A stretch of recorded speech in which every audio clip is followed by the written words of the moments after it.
الحمد لله وكفى وسلام على عباده الذين اصطفى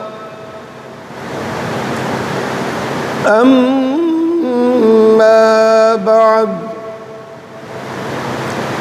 قال الله تبارك وتعالى في القرآن الكريم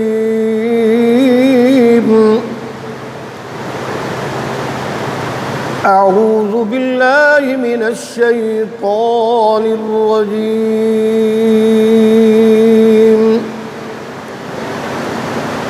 بسم الله الرحمن الرحيم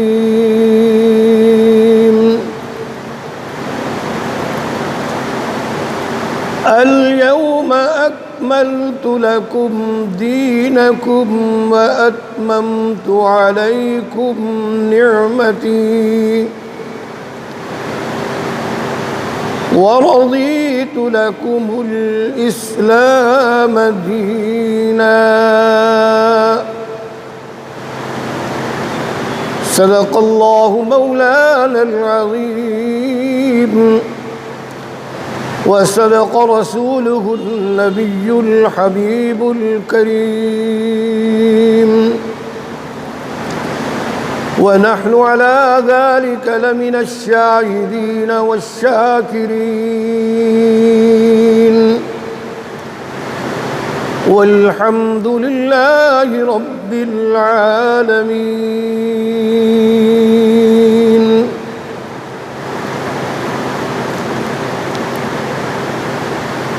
میرے انتہائی واجب الاحترام سامعین محترم، آج نماز عید الفطر کے اجتماع میں آپ حضرات کے سامنے قرآن حکیم فرقان مجید کی آیت کریمہ جو تلاوت کی ہے، دعا فرمائیں کہ اللہ تبارک و تعالی ہمیں اس آیت کریمہ کا مفہوم و معانی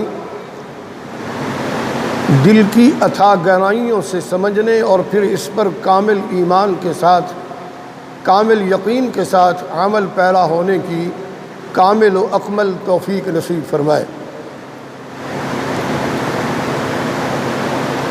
گفتگو کے آغاز سے پہلے خالصاً اللہ کی رضا اور خالصاً اللہ کی عبادت کی نیت سے آقائے نامدار تاجدار مدینہ محمد عربی صلی اللہ علیہ وسلم کی ذات اقدس پر نماز والا درود ابراہیمی بلند آواز سے تلاوت فرمائے۔ اللہم صلی علی سیدنا و مولانا محمد وعلى آل سيدنا ومولانا محمد كما صليت على إبراهيم وعلى آل إبراهيم إنك حميد مجيد اللهم بارك على محمد وعلى آل محمد كما باركت على إبراهيم وعلى آل إبراهيم إنك حميد مجيد۔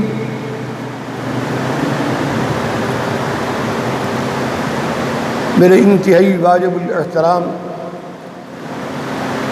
سامعین محترم، بحمد اللہ تعالی میرے اللہ تبارک و تعالیٰ کا لاکھ لاکھ احسان عظیم ہے کہ اس رب کریم نے ہمیں رمضان المبارک میں مکمل روزے رکھنے، نماز تراویح ادا کرنے، قرآن حکیم کی تلاوت اور دیگر ذکر و اذکار کرنے کی پوری صحت و سلامتی کے ساتھ توفیق بخشی۔ اللہ کی بارگاہ میں دعا ہے کہ اللہ تبارک و تعالی ہماری اس ٹوٹی پھوٹی عبادات کو اپنی بارگاہ عالیہ میں قبول و منظور فرمائے۔ بلند آواز سے آمین کہیے۔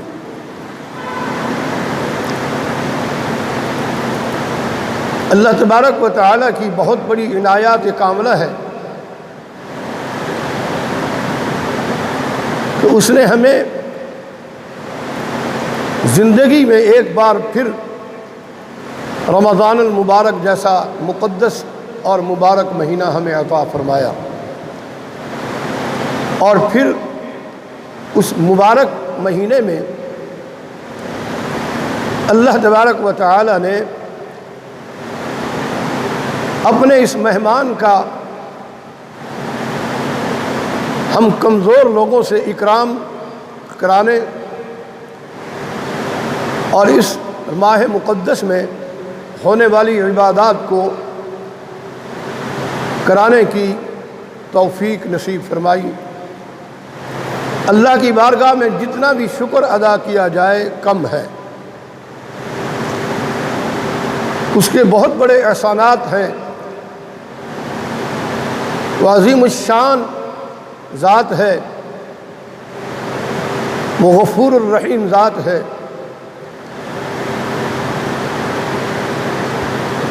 اس نے بہت بڑا ہمارے اوپر احسان عظیم فرمایا کہ ہم اس قابل ہو سکے کہ اللہ کی بارگاہ میں ٹوٹی پھوٹی عبادات سر انجام دے سکے۔ تلاوت کی گئی آیت کریمہ کا جو مفہوم و معانی ہے، اس میں اللہ تبارک و تعالی نے فرمایا کہ اللہ کا دین اسلام کامل و اکمل دین ہے۔ الیوم اکملت لکم دینکم واتممت علیکم نعمتی۔ تو میرے دوستو، ہمارا دین اسلام ہمیں ماں کی گود سے لے کر قبر کی گہرائی تک زندگی کے ہر مرحلے کے لیے کافی ہے۔ زندگی کے ہر مرحلے کے لیے اللہ کا دین ماں کی گود سے لے کر قبر کی گود تک کافی و شافی ہے، اور یہ ہمیں اپنی زندگی میں اللہ کا دین ہدایات کاملہ سے ہمیں نوازتا رہا۔ اس طرح دین اسلام، اللہ کا یہ دین ہے اسلام، اس نے ہمیں اسلامی روحانی اور معاشرتی تہوار کے منانے کے انداز اور طور طریقوں کے علاوہ بہت سارے احکامات، اس کی حدود و قیود بیان فرمائی۔ تو میرے دوستو، آج عید الفطر کے مبارک دن میں، عید الفطر کے مبارک دن میں ملت اسلامیہ کے عظیم الشان روحانی و معاشرتی تہوار کے منانے، یعنی کہ نماز عید الفطر کے عنوان سے اس کی عظمت، اس کی فضیلت اور اس عید الفطر کا جو فلسفہ اللہ نے بیان کیا ہے اور اس کے دیگر جو احکامات ہیں ان پر اجمالاً گفتگو کریں گے مختصر وقت کے لیے۔ تو میرے دوستو، لفظ عید جو ہے، عید یہ عود سے ہے۔ متوجہ ہوں، بات سمجھنے کی کوشش کریں، مختصر وقت میں بات کریں گے۔ لفظ عید جو ہے وہ عود سے ہے، جس کا معنی لوٹنا ہے، لوٹنا، اور اس کا معنی خوشی بھی ہے، کیونکہ یہ دن مسلمانوں پر بار بار لوٹ کر آتا ہے۔ یہ دن جو ہے بار بار مسلمانوں پر لوٹ کر آتا ہے، اور ہر مرتبہ یہ عید کا دن خوشیاں ہی خوشیاں لے کر ہمیں دے جاتا ہے۔ اہل ایمان کو یہ عید الفطر کا دن جو ہے ہمیں خوشیاں اور مسرتیں دے کر جاتا ہے۔ لہذا اسے عرف عام میں اس دن کو عید کہتے ہیں، عید۔ عید کے معنی اور مفہوم کو بیان کرتے ہوئے حضرت امام راغب اصفہانی رحمۃ اللہ علیہ نے اپنی کتاب میں رقم دراز ہے کہ عید، لفظ عید جو ہے یہ لغت کے اعتبار سے اس دن کو کہتے ہیں جو بار بار لوٹ کر آئے، اور یہ دن اور اصطلاح شریعت میں عید الفطر اور عید الاضحیٰ کو عید کہتے ہیں۔ شریعت محمدیہ میں اللہ تبارک و تعالی نے جو اہل ایمان مسلمانوں کو خوشی کے جو دن عطا فرمائے ہیں وہ صرف اور صرف 2 دن ہیں، عید الفطر اور عید الاضحیٰ۔ اس کے علاوہ روئے زمین پر شریعت محمدیہ کے مطابق کوئی عید نہیں ہے۔ اہل بدعت، توہم پرست یا مجوسی النسل لوگ عید کے نام سے جو خوشیاں مناتے ہیں، اسلام کے نزدیک وہ باطل ہے۔ اسلام کے نزدیک ان کی کوئی اہمیت اور افادیت نہیں ہے۔ اسلام کے نزدیک وہ خالصاً بدعت ہے۔ شریعت اسلامیہ اور شریعت محمدیہ میں صرف اللہ تبارک و تعالی نے اہل ایمان کو 2 عیدیں عطا کی ہیں، عید الفطر اور عید الاضحیٰ۔ اور یہ دن عید الفطر جو ہے شریعت مطہرہ میں خوشی منانے کے لیے مقرر کیا گیا ہے۔ یہ صاحب المفردات نے اس کو لکھا ہے، عید اور خوشی کا یہ دن اہل ایمان مسلمانوں کے لیے عظیم اور مقدس مذہبی اور معاشرتی تہوار ہے۔ جوش و جذبے اور ذوق و شوق سے اہل ایمان ان خوشیوں کے دن کو خوشی کے طور پر مناتے ہیں۔ عید الفطر کی وجہ تسمیہ کیا ہے؟ اس کی وجہ تسمیہ یہ ہے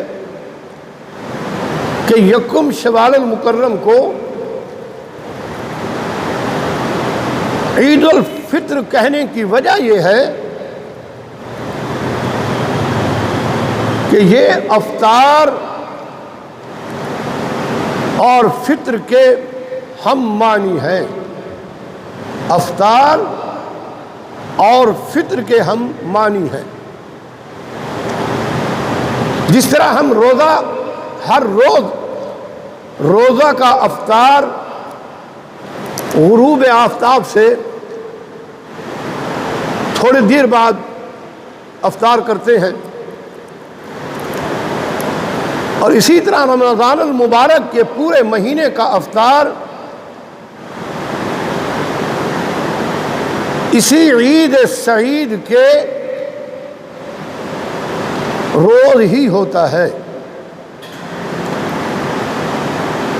اس لیے اس یوم مبارک کو عید الفطر کہتے ہیں،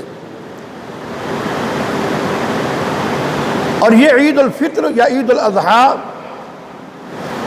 سابقہ انبیاء کرام علیہم السلام کی ایک مستقل روایت چلی آ رہی ہے۔ اگر ہم تاریخ امم کا مطالعہ کریں، یعنی کہ سابقہ انبیاء علیہم السلام کی روایات کا بغور مطالعہ کیا جائے تو یہ بات اظہر من الشمس ہوتی ہے کہ اسلام سے قبل ہر قوم اور ہر مذہب میں عید منانے کا تصور موجود ہے۔ ہر مذہب اور ہر قوم میں عید منانے کا تصور موجود ہے، اور ان میں سے بعض انبیاء کا تذکرہ کچھ یوں بھی ملتا ہے، جیسا کہ ہمارے ابو البشر سیدنا حضرت آدم علیہ السلام کی توبہ جس دن اللہ نے قبول کی حضرت آدم علیہ السلام کی، اور حضرت آدم علیہ السلام کی امت جو ہے آدم علیہ السلام کی، یعنی کہ بعد میں آنے والے لوگوں نے اس دن عید منائی اور وہ عید مناتے رہے۔ اس کے بعد ہمارے جد الانبیاء سیدنا حضرت ابراہیم علیہ السلام، حضرت ابراہیم علیہ السلام کی امت اس دن عید مناتی تھی جس دن حضرت ابراہیم علیہ السلام کو نمرود کی آگ سے نجات ملی تھی۔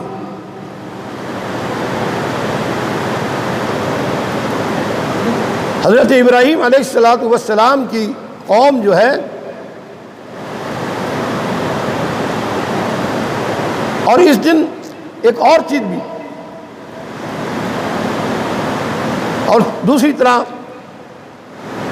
بات یہ ہے کہ سیدنا حضرت موسیٰ علیہ السلام کی امت اس دن عید مناتی تھی جس روز ان کے لیے آسمان سے مائدہ نازل ہوا تھا۔ تو الغرض عید کا تہوار اور عید کا جو تصور ہے ہر قوم و ملت اور ہر مذہب میں موجود ہے، لیکن عید سعید کا جتنا عمدہ اور پاکیزہ تصور اللہ تبارک و تعالی نے ہمارے دین اسلام میں عطا کیا، دین اسلام میں جو موجود ہے ایسا کسی اور دین میں نہیں ہے۔ لیلۃ الجائزہ یعنی کہ انعام و اکرام کی رات لیا جاتا ہے۔ ملائکہ فرشتے اسے لیلۃ الجائزہ کے نام سے پکارتے ہیں۔ اور جب عید کا دن یعنی کہ جو ہم صبح کی نماز پڑھتے ہیں، فجر ہوتی ہے، عید کے صبح کے دن اللہ تبارک و تعالی فرشتوں کو بلکہ اپنے تمام ملائکہ کو روئے زمین پر بھیجتا ہے، اور وہ زمین پر آ کر پوری دنیا میں تمام تر گلیوں، کوچوں، بازاروں، راستوں پر کھڑے ہو جاتے ہیں، اور پھر ایسی آواز سے حضرت انسان کو، جنات کو پکارتے ہیں، اور ان کی آواز کو سوائے جن و انس کے ہر چیز سنتی ہے، جانور بھی سنتے ہیں بلکہ سمجھتے بھی ہیں، حشرات الارض بھی سنتے ہیں سوائے جن و انس کے۔ تو وہ فرشتے آواز لگاتے ہیں،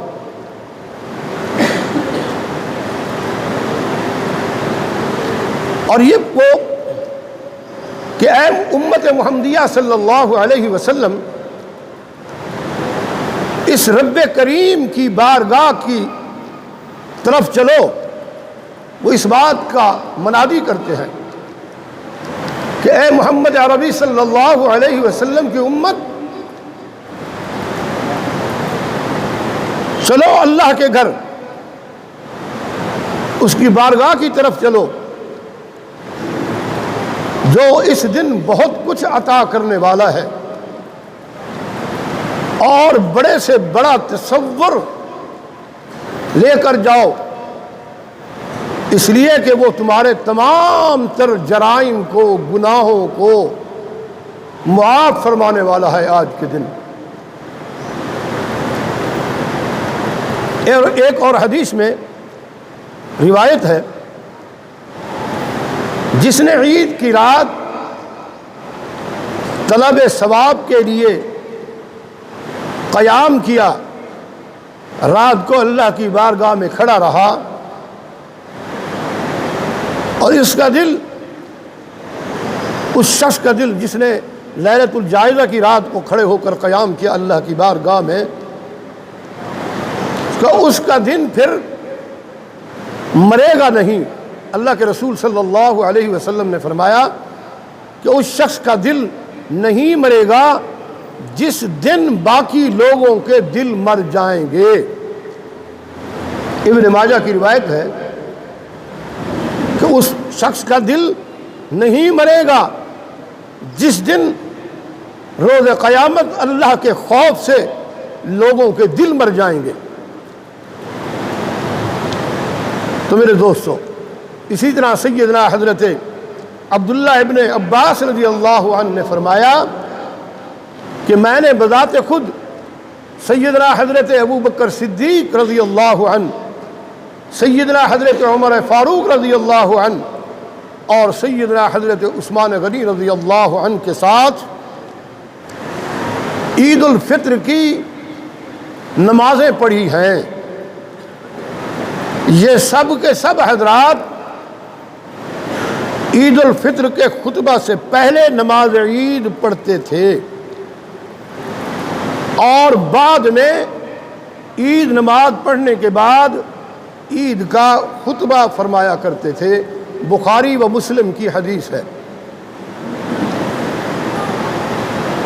تو میرے دوستو، اپنے وقت پر ہم نے نماز عید بھی پڑھنی ہے، وقت بھی تقریباً ہو چکا ہے۔ اپنی آخری گزارش کر کے میں بات کو سمیٹتا ہوں۔ ایک اور روایت میں ہے، سیدنا حضرت بلال حبشی رضی اللہ عنہ فرماتے ہیں کہ نماز عید پڑھ کر رسول اللہ صلی اللہ علیہ وسلم نے میرا ہاتھ تھاما، میرے ہاتھ کو پکڑ کر پہلے وہ خواتین کے اجتماع کی طرف گئے اور ان کو نصیحت فرمائی۔ نصیحت فرمانے کے بعد میرے پاس ایک کپڑا تھا، وہ مجھ سے لے کر وہ کپڑا پھیلایا، جھولی پھیلائی، اور نصیحت فرمانے کے بعد ان سے کہا کہ صدقہ دو، صدقہ، الصدقۃ رد کیا کہتے ہیں؟ الصدقۃ رد البلاء، بلاؤں کا رد ہے۔ آپ صلی اللہ علیہ وسلم نے فرمایا کہ نماز عید میں بھی روزانہ اگر صدقہ کیا جائے تو اس کا پتہ نہیں کتنا بڑا اجر ہے۔ آپ صلی اللہ علیہ وسلم کی سنت ہے یہ، عید والے دن، عید کے بعد جھولی پھیلا کر دین اسلام کی سربلندی کے لیے چندہ لینا۔ ہمارے آج کل کے جو نئے تعلیم یافتہ لوگ ہیں، لبرل ہیں، وہ کہتے ہیں جی مولوی چندہ کیوں لیتے ہیں؟ ان کو اور کام ہی نہیں ہے سوائے چندے کے۔ ان بے وقوف عاموں کو کون بتائے کہ ہمارا ہر عمل جو ہے وہ رسول اللہ صلی اللہ علیہ وسلم کی تعلیمات پر ہے، آپ صلی اللہ علیہ وسلم کی تعلیمات پر ہے۔ کوئی ہمارا کام رتی برابر آپ صلی اللہ علیہ وسلم کی تعلیمات اور آپ صلی اللہ علیہ وسلم کے اسوہ حسنہ سے ہٹ کر نہیں ہے۔ تو بہرحال نماز عید پڑھنے کا طریقہ تو ساروں کو آتا ہوگا ماشاءاللہ، کیونکہ ہم مسلمان ہیں اور نماز عیدین بھی پڑھتے رہتے ہیں۔ عمریں بھی بڑی، چلو بچوں کو نہیں آتے ہوں گے، بڑوں کو سارے کو آتا ہوگا اللہ کے فضل و کرم سے۔ ایک آخری گزارش کرنا چاہ رہا ہوں کہ میں اپنے جماعتی حضرات سے، اہل محلہ سے انتہائی دست برسہ عرض کروں گا، انتہائی دست برسہ، کہ خدا کے لیے آج چاند تو خیر ہم نے نہیں دیکھا، وہ تو ہمیں حکومت نے دکھایا جیسے کیسے رات کے 11 بجے، لیکن شوال کا چاند دے کے اللہ کے گھروں کو ویران نہ کرنا۔ اگر کہو تو میں آپ کے پاؤں پڑنے کے لیے تیار ہوں۔ جیسے کہ آپ نے رمضان المبارک کا چاند دیکھ کر اللہ کے گھروں کو آباد کیا تھا، اسی طرح اللہ کے گھروں کو آباد رکھنا۔ اور روزہ تقوی کا مقصد ہی یہی ہے، لعلکم، اللہ تبارک و تعالیٰ نے جو قرآن حکیم میں کہا ہے نا، لعلکم تتقون، کہ تاکہ تمہارے اندر اللہ کا خوف پیدا ہو جائے، تم تقوی حاصل کر لو۔ اس کا مقصد صرف اور صرف یہی ہے کہ رمضان المبارک میں جتنی آپ لوگ عبادات کرتے ہیں، اسی کی وجہ سے آپ کے اندر وہ چیز پیدا ہو جائے کہ بقیہ زندگی آپ لوگ اسی طریقے سے اللہ کے گھر کو آباد کرتے رہے۔ اگر ایسا نہیں ہوا تو پھر روزے نے بھی، قرآن کی تلاوت نے بھی، اور باقی جتنی عبادات ہیں اس نے آپ کو کوئی نفع نہیں دیا۔ اس لیے کہ آپ صلی اللہ علیہ وسلم کا فرمان عالی ہے کہ جس کا رمضان سب سے بہترین گزر گیا، اس کا پورا سال بہترین گزرے گا۔ اسی کا مفہوم و معانی تقوی ہے۔ تو بہرحال میرے دوستو، نیت تھوڑی سی دوبارہ آپ حضرات کے سامنے دہرا دیتا ہوں۔ 2 رکعت نماز عید الفطر واجب ہے، اس کی نیت کرنی ہے ما زائد 6 تکبیروں کے، سمجھ رہے ہیں؟ 6 تکبیریں، 3 پہلی رکعت میں اور 3 دوسری رکعت میں۔ اس کے بعد جو ہے امام اللہ اکبر کہے گا، تکبیر تحریمہ کہے گا، تکبیر تحریمہ کہہ کر امام بھی ہاتھ باندھ لے گا، آپ بھی ہاتھ باندھ لینا۔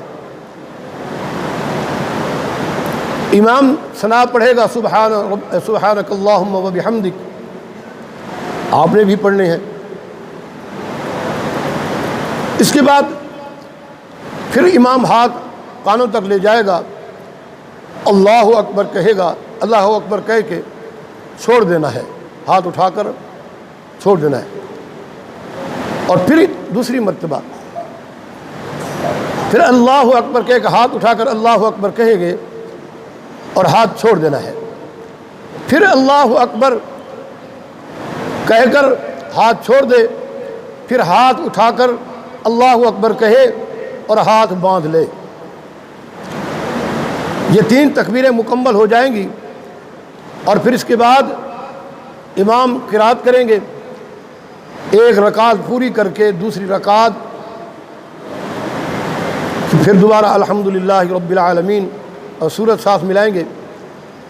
جب یہ مکمل ہو جائے گا تو اس طرح ہاتھ دوبارہ کانوں تک لے جا کر اللہ اکبر کہیں گے اور چھوڑ دینے ہیں، پھر دوسری مرتبہ اللہ اکبر کہہ کے ہاتھ چھوڑ دینے ہیں، اور پھر تیسری مرتبہ اللہ اکبر کہہ کر ہاتھ چھوڑ دینے ہیں، پھر اللہ اکبر کہہ کے امام رکوع میں چلا جائے گا، اور اسی انداز میں نماز جیسے دوسری نماز مکمل کی جاتی ہے اسی انداز میں نماز کو مکمل کیا جائے گا۔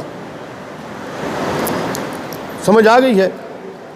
اس کے بعد خطبہ ہوتا ہے، خطبہ سننا بھی واجب ہے۔ ابھی میں نے آپ حضرات کے سامنے روایت بھی بیان کی ہے آپ صلی اللہ علیہ اپنا حضرت عبداللہ ابن عباس کی۔ خطبہ سننے کے بعد اللہ کی بارگاہ میں آخری دن ہے، انعام کا دن ہے، آج اللہ پاک سے انعام وصول کرنا ہے، پورے مہینے کی مزدوری واپس لینی ہے اللہ سے، اور انشاءاللہ اللہ پاک ضرور دیں گے۔ اللہ کے جو فرشتے مقربین یہاں اترے ہوئے ہمارے درمیان موجود ہیں، وہ ہمیں انعام دے کر جائیں گے، آپ بے فکر ہو جائیں۔ ظاہری اعتبار سے جو دولت ملتی ہے نا اس کی اہمیت تو ہوتی ہے نا، لیکن اللہ کا وعدہ سچا ہے، اللہ نے جو کہا ہے نا وہ سچا وعدہ ہے، اور انشاءاللہ ثم انشاءاللہ اللہ پاک ہمیں ضرور عطا فرمائیں گے۔ جن لوگوں نے اللہ کے خوف سے، اللہ کے ڈر سے اللہ کے مہمان کا بھرپور طریقے سے اکرام بھی کیا اور روزے بھی رکھے، نفلی فرضی عبادات بھی کرتا رہے، تو آپ حضرات پورے اطمینان کے ساتھ بچوں کو پیچھے بھیج دیں۔